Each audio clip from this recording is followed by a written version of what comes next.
আমি যদি বলি যে একজন বাঙালি হিসেবে আমি তো আমার নদীপথে এত গোছানো নৌযান দেখি না। তো যখন সুন্দরবনে কিংবা রাতারগুলে এরকমের সুন্দর সুন্দর নৌযান আসে, ইনভেস্টমেন্ট আসে, মানুষজন আগায় আসে, তখন কিন্তু এটা একটা হোপ, আমাদের সবার জন্য হোপ যারা আমরা এটা এখানে কাজ করি। নিঃসন্দেহে। সো এটা পজিটিভ অনেক কিছু আছে, জি। অবশ্যই ইমপ্রুভমেন্টের অনেক জায়গা আছে। তো তুমি বলো যে তুমি তো আসলে বোটের নাম এক্সপ্লোরার 2, সুন্দরবনের গর্ব, বাংলাদেশের গর্ব, এরকমের আরো অনেক ফাইনেস্ট কিছু বোট এসেছে এবং হয়তো এই বোটের সাথে আরো অনেক কিছু আসবে যেগুলো কিনা আমাদের এই পুরো ইকোসিস্টেমটাকে গোছাবে। সো তুমি যখন প্রথম এক্সপ্লোরার 2 বোটটাতে যাবা শুনছো, এবং তোমাকে হয়তো বা তারা ট্যুর আইটিনারি দিছে, ফুড মেনু দিছে, বোটের তোমার লোকেশন কি করবা না দিছে, তো ওই পার্টটাতে ঢুকে যে তুমি তো এক্সপ্লোর করা শুরু করছো অ্যাজ এ ট্রাভেলার, দুনিয়া ঘুরে আসছো, এখন বাংলাদেশে একটা বোটে তুমি যাবা, তোমার অনেস্ট ফিলিং গুলো বলা শুরু করো প্লিজ। আচ্ছা। সো বেসিক্যালি আমি মোটামুটি 15 থেকে 20 দিন আগে জানতে পারি যে এরকম একটা ট্রিপ হতে যাচ্ছে। তো তখনই আমি আইটিনারি প্রাথমিকভাবে পাওয়া শুরু করি। তো পাওয়ার পর থেকে তো ডেফিনিটলি খুবই এক্সাইটেড ছিলাম। যেহেতু সুন্দরবন আগে কখনো যাই নাই। আর তার চেয়ে বড় কথা হচ্ছে আসলে আমি জানি না এটা বলতে কেমন শোনাবে, একটু একটু আ আ খুব ভালো হয়তো শোনাবে না, বাট তবুও আমি বলছি। আমি অনেস্ট ফিলিংটা বলতে চাচ্ছি। Please please. যেহেতু তার কিছুদিন আগেই আমি শ্রীলঙ্কা গিয়ে আসছি এবং সেখানে আমার একটা সাফারি করার কথা ছিল। হ্যাঁ। তখন আমার এই সাফারিটা টাইম কনস্ট্রেইন্ট এর কারণে হয় নাই।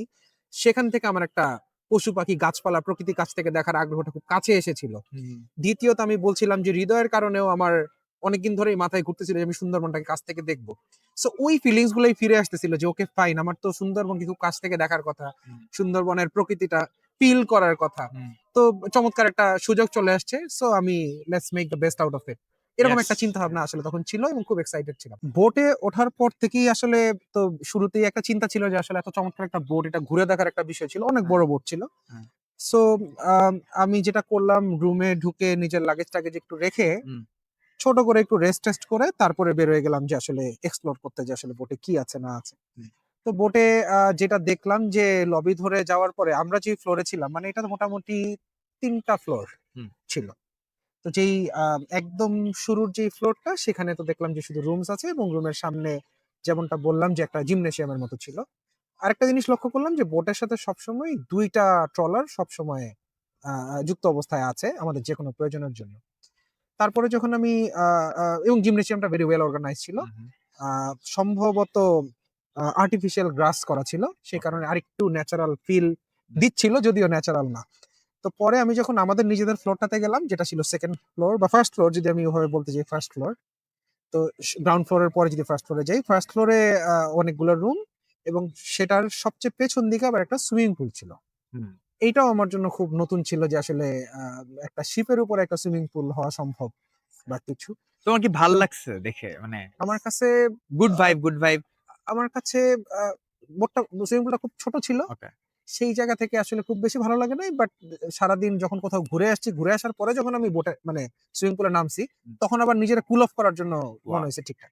এবং আমরা ওখানে ওই সুইমিং পুলের পাশে কিন্তু আমরা মিউজিক-টিউজিক ছেড়ে মোটামুটি একটা পার্টির মতো করছি।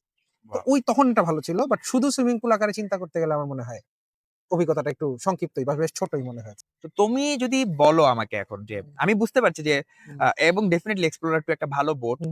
তো তুমি তোমার অভিজ্ঞতা থেকে বলো যে এই এক্সপ্লোরার 2 বা আরো বেশ কিছু বোট আছে, এরা কি সত্যি বাঙালিদেরকে একটা ওয়ার্ল্ড ক্লাস ট্যুরিজম এক্সপেরিয়েন্স দেওয়ার ক্ষমতা দেয় কিনা, বা আচ্ছা।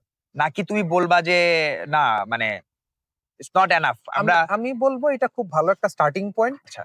কারণ আসলে আমরা যদি ওয়ার্ল্ড এর অন্যান্য জায়গার দিকে দেখি, সেই ক্ষেত্রে সিঙ্গাপুরও যদি দেখি বা আরো দূরে তো পরেই গেলাম, তাহলেও ক্রুজ যে লেভেলে চলে গেছে সেইটার থেকে তো এখন অনেক দূরে।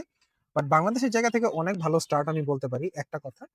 সেই সাথে যতটুকু আমার কাছে মনে হয় আসলে ট্রাভেলাররা যখন বিদেশ থেকে বাংলাদেশে আসে, আম আমার কাছে মনে হয় না ওরা বাংলাদেশে আসলে লাক্সারিটা খুঁজতে আসে।